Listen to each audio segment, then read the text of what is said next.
জয় যিশু।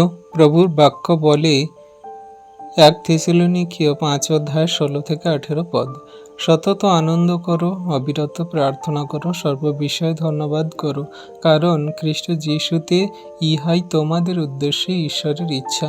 তাহলে বিশ্বাসী সন্তানরা আমরা যারা খ্রিস্টকে বিশ্বাস করি, গ্রহণ করেছি, সেটা বুঝতে হবে যে ঈশ্বরের কি ইচ্ছা আমাদের জন্য। আমরা কেমনভাবে জীবনযাপন করতে পারি বা কেমনভাবে জীবনযাপন করব, ঈশ্বর আমাদের উপরে কি ইচ্ছা রাখেন। ঈশ্বর এটাই ইচ্ছা রাখে কি, যে আমরা সর্বদা যেন সতত আনন্দ করি। আমাদের জীবনে যত দুঃখ, কষ্ট, বাধা, বিপত্তি, সমস্যা, যা কিছু শয়তান দিয়ে বলে কার্যমন্দতা, কোনো কিছুতে যেন ভেঙে না পড়ি, কোনো কিছুতে উদ্বিগ্ন না হই, আমরা যেন আনন্দে থাকি আর অবিরত যেন প্রার্থনা করি। আমাদের প্রার্থনা মাস্ট বি করতে হবে অবিরত, সর্বদা। আমরা আত্মাতে সর্বদা প্রার্থনা করব। আমাদের জীবনে যা কিছু হচ্ছে সব বিষয় প্রভুর কাছে জানাবো। তিনি দয়ালু কৃপাময় ঈশ্বর পিতা, তিনি অবশ্যই উত্তর দেবেন।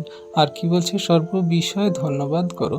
আমাদের জীবনে যা কিছু হচ্ছে সব কিছু বিষয়ে আমরা প্রভুকে ধন্যবাদ দেব।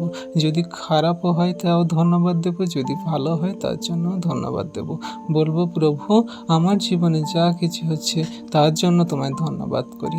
এটাই আমাদের করতে হবে, আর এটাই ঈশ্বরের উদ্দেশ্যে আমাদের সেই সমস্ত করতেই হবে। এবার ঈশ্বর প্রভু আমাদের জীবনের জন্য যা কিছু করার তিনি করবেন, এটাই ঈশ্বরের ইচ্ছা।